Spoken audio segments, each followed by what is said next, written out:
I'll cook dinner tonight, my husband said with a smile, coming home earlier than usual. It was eerie. Lately, he had been acting strangely, but suddenly he was being kind. Look, you're pregnant and must be going through a lot. Even though I'm busy, I should do some housework too, he said cheerfully as he put on his apron. I shouldn't doubt my husband's good intentions, but I couldn't help it. I tried to ignore my suspicions and took a bite of the curry he served. As soon as I did, I collapsed in pain. And then I saw something that must have been used in the cooking. Unbelievable. Just before losing consciousness, I saw my husband's face. My name is Naomi, just an ordinary office worker. My husband Devin and I are colleagues in the same department. We started dating after bonding over common hobbies and got married 2 years ago. Well, I'll be going, he said, avoiding eye contact and seeming awkward. Will you be late tonight?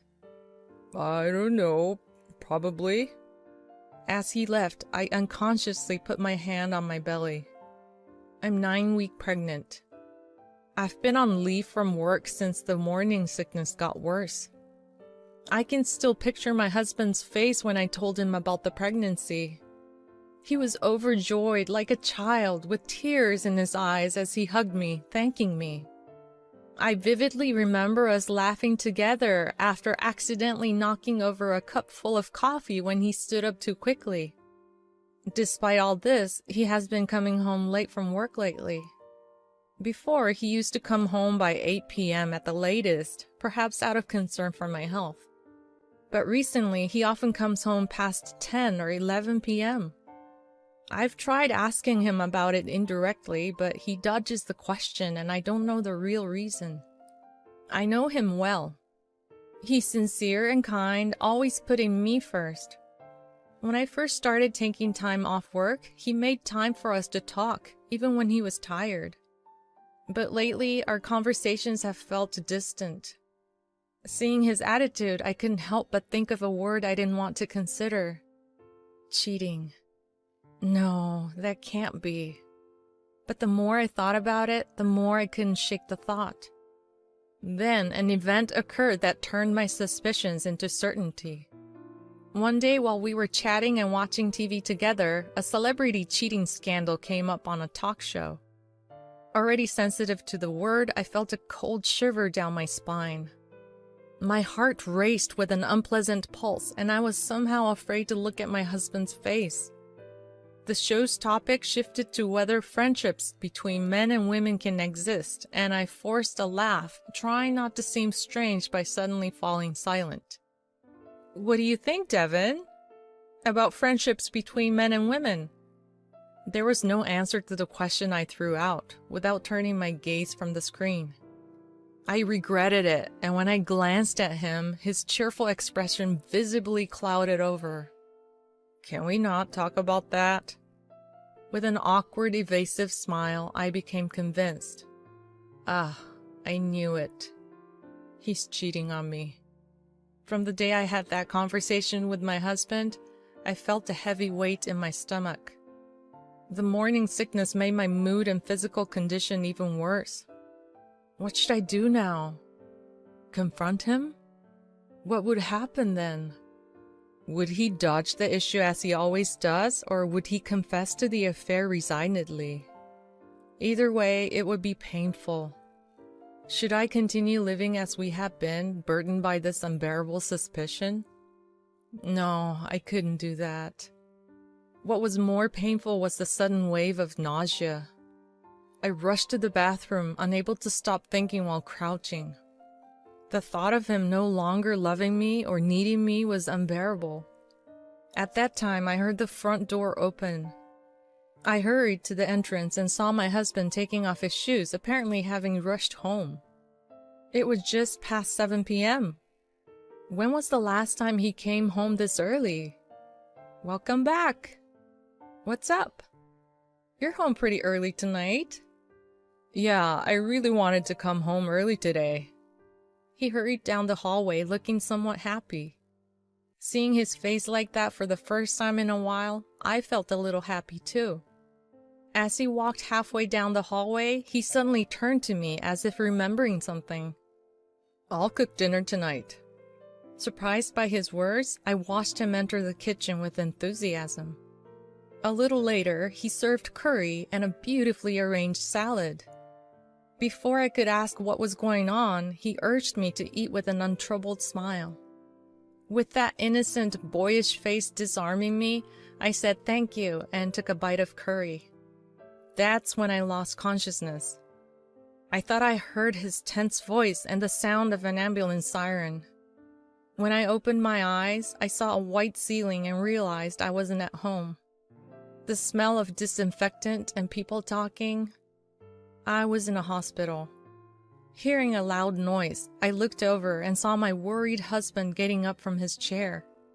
He repeatedly apologized and held my hand tightly. According to him, I had collapsed after eating the curry and was rushed here by ambulance. When I had calmed down a bit, the doctor in charge came and shared the results of the examination. There was no immediate danger to my life, and it seemed that our baby was unharmed. Upon hearing that the baby was safe, I felt so relieved that it was as if all the strength had left my body. The doctor said that the main cause of my collapse was excessive stress. Indeed, my morning sickness had been particularly severe lately, and I had been worrying about my husband's suspected affair, which I thought might be one of the factors. But was that really all there was to it? Could I actually collapse the moment I put curry into my mouth just because of stress? A doubt crossed my mind. What was in the curry that my husband made for me? The morning after I spent the night at the hospital and was discharged, I checked the ingredients of the curry he had made for me when I returned home. As expected, there was no way he would leave something that I had an abnormal reaction to, and the pot that probably contained the curry was washed clean. While recalling what I saw on the dining table the night before, I checked the condition of the remaining vegetables in the refrigerator. But there was nothing strange about any of them. What could be the cause then? I wondered as I looked inside the refrigerator again and noticed an unfamiliar container. I picked it up and checked the contents.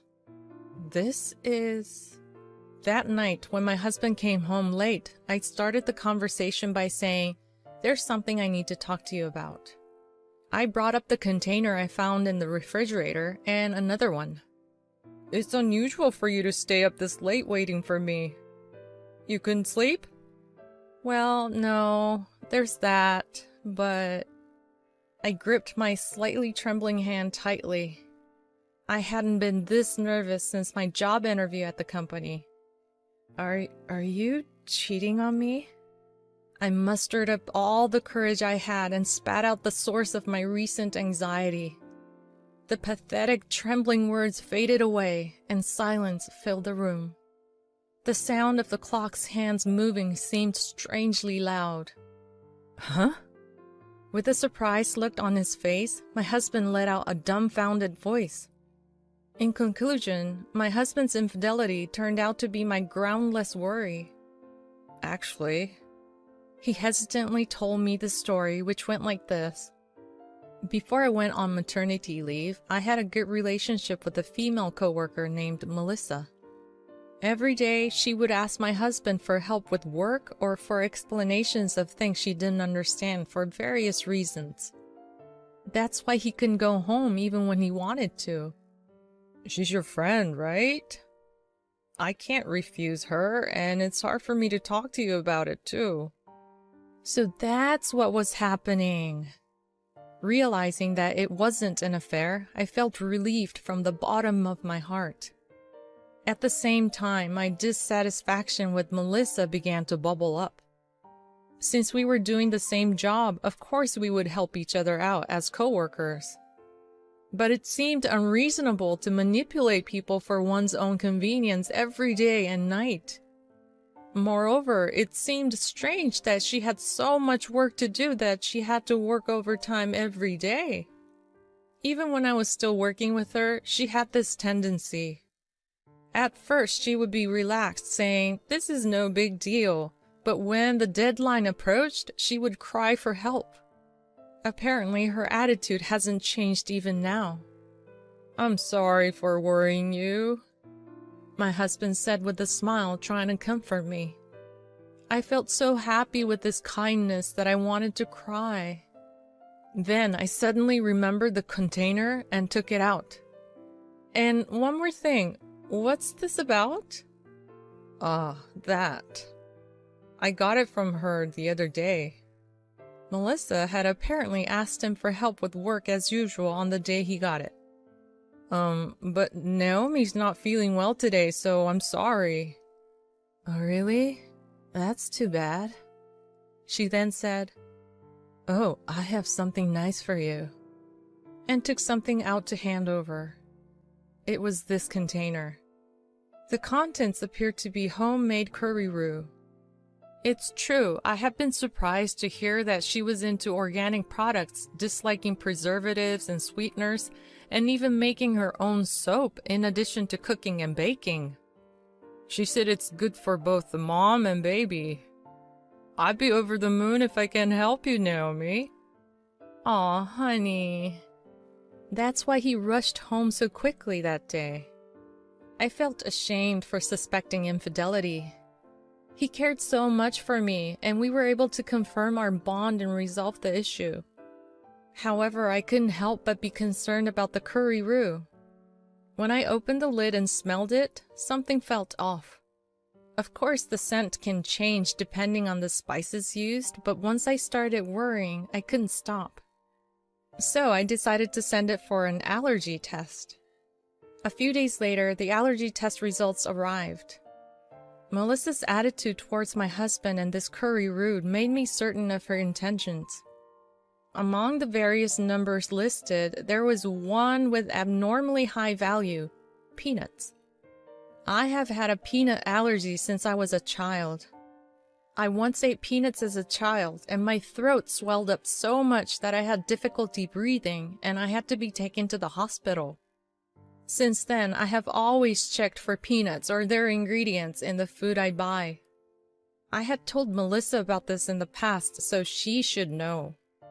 She's really done it, I thought, crushing the paper with the test results in my hand.